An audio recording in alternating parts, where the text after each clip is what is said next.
Assalamualaikum warahmatullahi wabarakatuh.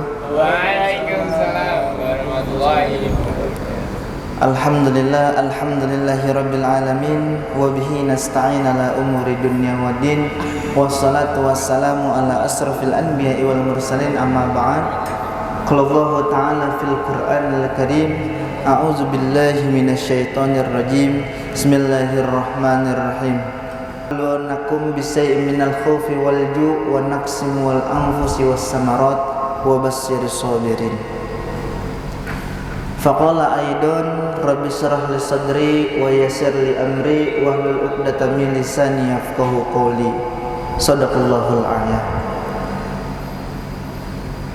Hadirin sama-sama, marilah kita haturkan puji berserta syukur kehadiran Allah Subhanahu wa taala yang telah memberikan kita beribu-ribu macam nikmat, di antaranya nikmat iman, nikmat Islam, nikmat sehat wal afiah, sehingga kita dapat berkumpul bermuajahah di tempat yang insyaallah mulia ini. Alhamdulillah, tadi kita telah laksanakan serangkaian salat zuhur berjamaah. Semoga apa yang kita tadi lakukan senantiasa Allah terima dan kita diberikan keberkahan daripada Allah Subhanahu wa taala. Kemudian sholawat bertangkaikan salam semoga selalu tercurahkan kepada junjungan Nabi besar kita Nabi Muhammad sallallahu alaihi wasallam, kepada keluarganya, para sahabatnya, juga semoga sampai kepada kita selaku umatnya. Hari ini kita akan menjelaskan daripada cerita kisah daripada Nabi Musa alaihissalam. Nabi Musa alaihissalam, beliau adalah seorang rasul yang diutus oleh Allah Subhanahu wa taala dan banyak memintakan ampun kepada kaumnya, yaitu kaum Bani Israel. Nah, suatu ketika datang ayat tersebut yang mana kegelisahan muncul di dalam hati dari Nabi Musa alaihissalam.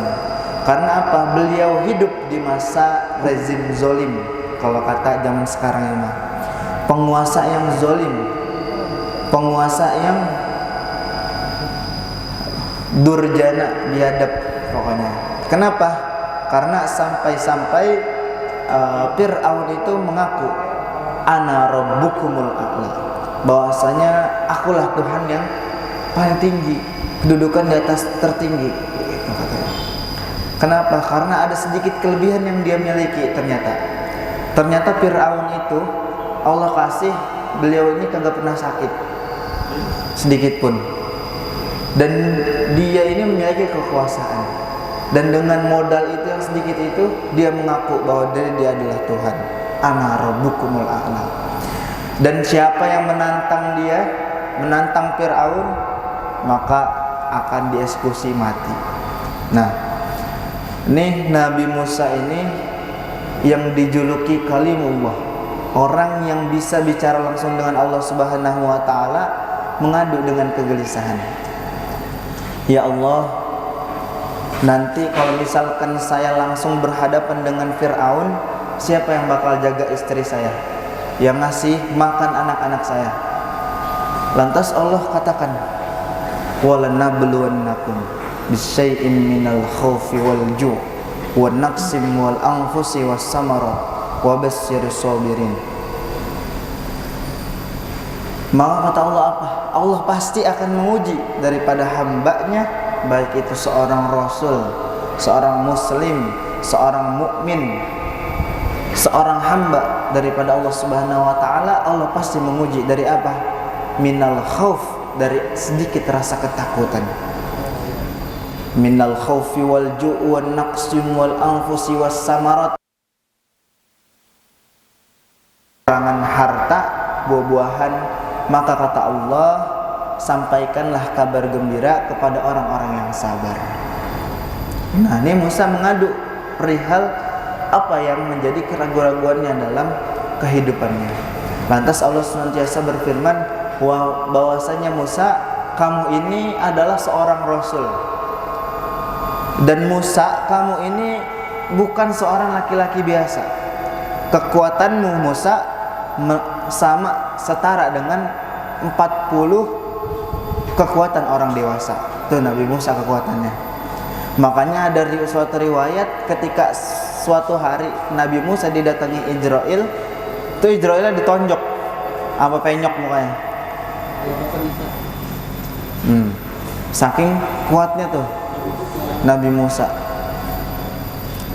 Nah, oleh karena itu kata Allah, wahai Nabi Musa, bahwasanya di dekat pantai ada sebongkah batu yang sangat besar. Nah, kamu ini bukan seorang laki-laki yang lemah. Kekuatanmu setara dengan 40 orang dewasa, dan tongkat yang kau gunakan bukan sembarang tongkat. Itu tongkat mandraguna sakti. Nah, itu disuruh tuh sama Allah Subhanahu wa taala, maka ketuklah batu yang besar itu, disuruh ketok, disuruh gebuk tuh sama Nabi Musa. Sama Allah Subhanahu wa taala perintahkan kepada Nabi Musa. Akhirnya diketok tuh batu yang gede banget itu. Tok, diketok, batunya terbelah. Tapi ketika batu itu terbelah, di dalamnya terdapat batu lagi. Nah, akhirnya disuruh ketok lagi. Batu yang kedua diketok, tok, terbelah lagi sampai ada 7 kali batu. Dan pada batu yang terakhir itu, teman-teman, ternyata di dalamnya, di inti batu tersebut terdapat ada seekor ulat. Di dalam batu yang tebal besar, ternyata di tengah-tengahnya itu bolong. Batu di tengah-tengah batu besar itu, di dalam inti kecil dan itu bolong, dan terdapat seekor ulat. Nah, lebih anehnya lagi, seekor ulat itu sedang santainya dia memakan daun. Maka Nabi Musa ini kaget, datang dari mana ini daun? Di dalam batu yang tebal, berlapis-lapis, digetok pecah, di dalamnya ada ulat dan lagi makan daun dengan santainya. Maka biiznillah, dengan seizin Allah Subhanahu wa taala, ulat itu diberikan izin untuk dapat berbicara kepada Nabi Musa. Tanya sama Nabi Musa, wahai ulat, sungguh sakti dirimu gitu. Kamu bisa hidup di dalam batu yang sangat tebal, tidak ada lubang, tidak ada jalan untuk keluar, tapi kamu masih bisa makan. Siapakah yang memberimu? Dan apa yang kau ucapkan kepada Tuhanmu begitu sakti? Apa yang kau ucapkan? Kata Nabi Musa gitu, nanya sama ulat. Biiznillah, dengan seizin Allah, tuh ulat ngejawab. Kata dia, subhana man yarani. Nah, ini ada sebuah tafsir di dalam kitab Miftahul Mafatih, bahwasanya ini adalah katanya tasbih ulat. Nih teman-teman, tasbih ulat. Apa katanya? Ulat itu ngomong subhana man yarani. Maha suci Allah yang melihatku, selalu melihatku. Kata si ulat begitu. Kemudian kata dia, wa yasma'u kalami. Allah, Maha suci Allah yang selalu mendengar perkataanku. Wa ya'rifu makanihi, dan Maha suci Allah yang telah selalu mengetahui di mana aku tinggal, di mana aku bertempat. Bahkan di dalam batu yang kecil, si ulat ini aja kelihatan sama Allah. Apalagi kamu Musa, kamu ini berada di atas bumi. Gitu. Kata ulat itu. Maka pasti Allah akan penuhi janji Allah Subhanahu wa taala. Terus kata si ulat ini lagi, wa yazkuruni, dan Allah selalu mengingat hambanya.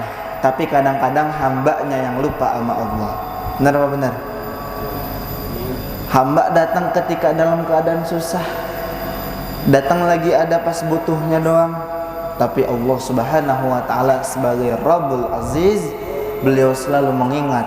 Wa yazkuruni, bahwasanya Allah selalu mengingat hambanya, tetapi terkadang hambanya yang lalai atau mengingat daripada Allah Subhanahu wa taala.